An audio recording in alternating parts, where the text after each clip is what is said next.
À Kryvyi en Ukraine, la ville natale de Volodymyr Zelensky a été visée par un bombardement russe. Moscou intensifie ses frappes suite à plusieurs attaques ukrainiennes. La junte militaire au Niger accuse Paris de préparer une attaque militaire sur son territoire.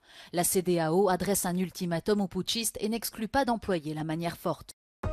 Londres annonce des centaines de futurs forages pétroliers et gaziers en mer du Nord, alors que le gouvernement britannique semble enclin à lever le pied côté politique climatique.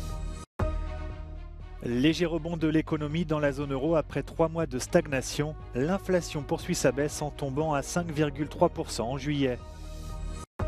La présidente de la Commission européenne en visite aux Philippines en vue de conclure un accord de libre-échange. Les discussions étaient au point mort depuis 2017.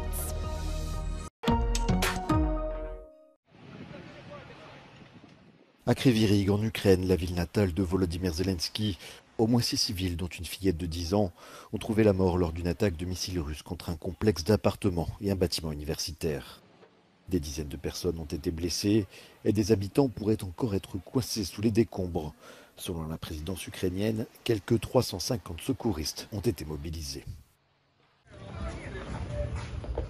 Plus à l'est, la Russie accuse l'Ukraine d'avoir tué 2 civils et d'en avoir blessé 6 autres lors d'un bombardement sur la ville occupée de Donetsk. Cette intensification des frappes russes survient alors que Kiev mène davantage d'attaques sur les territoires contrôlés par la Russie. Selon Sergei Shoigu, il s'agit clairement d'une réponse aux actions qualifiées de terroristes menées par l'Ukraine. Dimanche, Volodymyr Zelensky avait estimé que la guerre revenait sur le territoire russe après qu'une attaque de drone a visé Moscou, pourtant situé à 500 km de la frontière.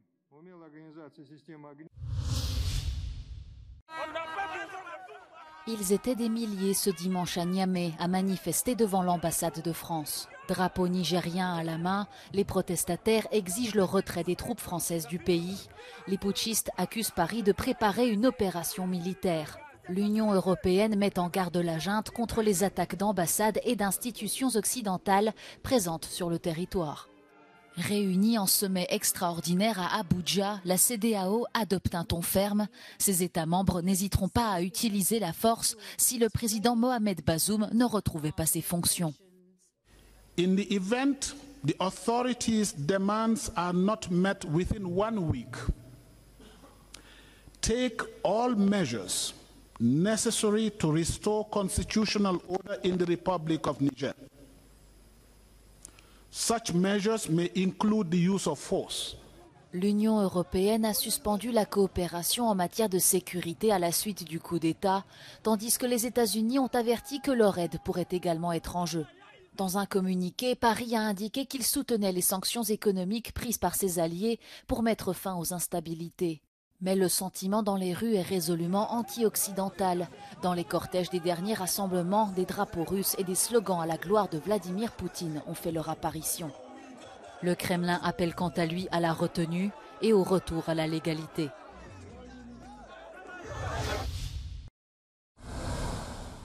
Léger rebond de l'économie et baisse de l'inflation dans la zone euro.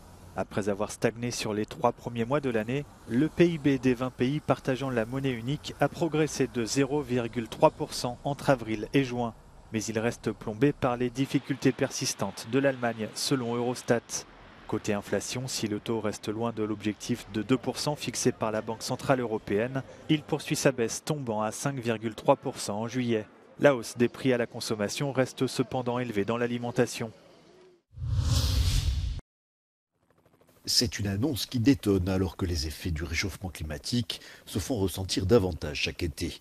Le gouvernement britannique s'est engagé à autoriser le forage de centaines de nouveaux sites gaziers et pétroliers en mer du Nord. Cela intervient en pleine remise en question au sein de la majorité conservatrice de certaines politiques vertes en raison de leur coût pour les Britanniques en pleine inflation. Dans un tweet, le Premier ministre conservateur Rishi Sunak justifie sa décision, notamment par l'instrumentalisation du gaz et du pétrole dans la guerre en Ukraine. Cette annonce survient au lendemain des déclarations du Premier ministre sur sa volonté d'agir, je cite, de manière pragmatique et proportionnée pour le climat, comprenait selon nombre d'observateurs d'en faire un peu moins. Greenpeace a fait part de son opposition à la décision. L'ONG Just Stop Oil a qualifié Rishi Sunak de criminel de guerre. Selon Downing Street, le soutien à l'exploitation pétrolière et gazière va permettre de maintenir au Royaume-Uni plus de 200 000 emplois.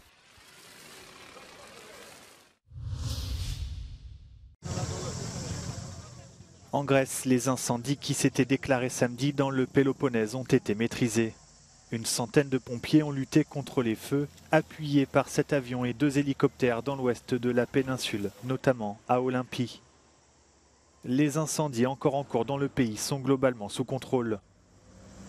Sur ces images aériennes, les dégâts sont bien visibles sur l'île de Rhodes, où 20 000 personnes avaient dû être évacuées le week-end dernier. Au total, près de 50 000 hectares sont partis en fumée en Grèce depuis le début des incendies il y a 2 semaines. En vacances, en pleine guerre contre les feux, le ministre grec de la protection du citoyen Notis Mitarakis a été contraint de démissionner.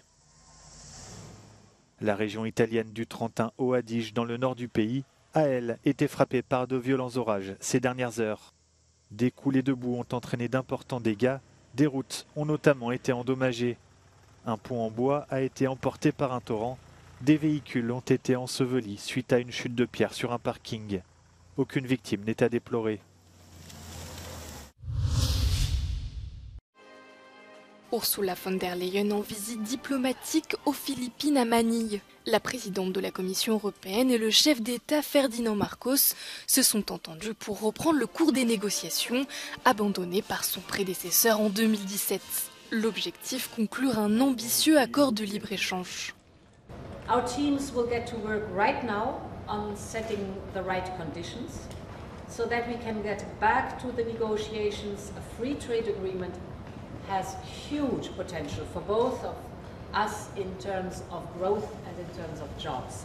I welcome the conduct of this year of the scoping exercises between the European Commission and the Philippines towards negotiations for a Philippines-EU free trade agreement. Les deux responsables politiques ont également signé un accord visant à promouvoir une économie plus verte aux Philippines. Il s'inscrit dans le cadre de l'initiative Team Europe pour plus d'entraide entre pays partenaires. La priorité fixée, faire disparaître les déchets plastiques en mer.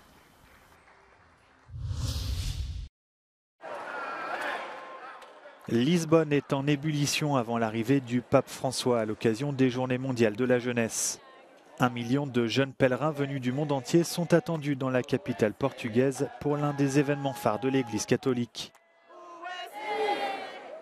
2 mois après une lourde opération à l'abdomen, le souverain pontife, très populaire chez les jeunes, arrivera mercredi et restera 5 jours à Lisbonne. Il s'agit de la visite papale la plus longue jamais réalisée au Portugal.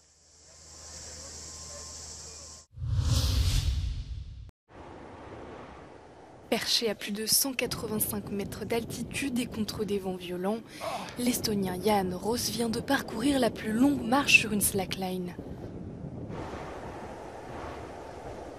La sangle d'à peine 2,5 cm de large était étendue entre les Katara Towers au Qatar, sur plus de 150 mètres de distance. Le sportif a terminé sa performance à la tombée de la nuit et déclaré en arrivant « Ce fut un combat ».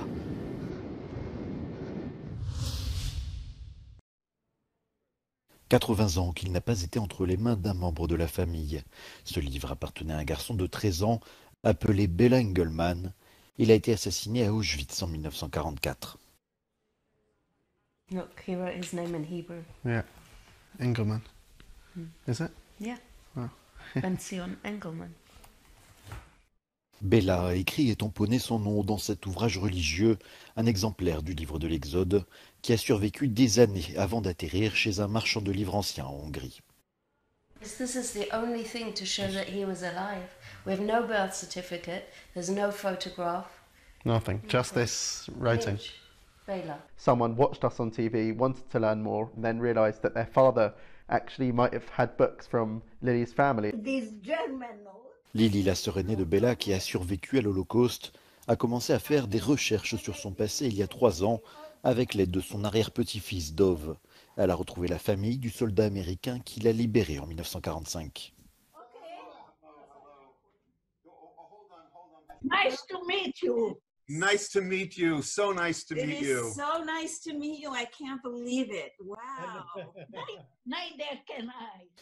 Un message viral sur Twitter a permis à Lily de retrouver les enfants du soldat. Depuis cette rencontre et la couverture médiatique qui a suivi, des images de Lily en 1945 ont également été découvertes. And I think this story, if you would have told me before it happens that it could happen, I probably would have laughed and not believed you. Le succès de l'histoire a conduit Dove en Hongrie, avec pour mission de renouer avec le passé de la famille. Dans la ville natale de Lili, à Boniad, il ne reste presque plus aucune trace de l'importante communauté juive qui vivait ici avant la guerre. You can't believe it. The fact that we meet you here today to receive this book is crazy. Yes. Pour le libraire Zollbrauer et sa femme Erika, c'est un miracle que ce livre ait survécu. Ils se disent heureux de l'offrir à Lili. Elle est aujourd'hui âgée de 99 ans et est en convalescence à l'hôpital après une opération de la hanche. Cela faisait près de 8 décennies qu'elle n'avait plus vu de traces de son frère décédé. For the Jewish people, it cannot be that should be the end. To be able to give her this tangible link to her brother's existence was so special. So this here is my great grandmother. Dove, qui possède des photos de famille du frère aîné et des jeunes sœurs de Lili, aimerait maintenant trouver une photo de Bella pour compléter sa collection. The last family photo together, which doesn't include Bella.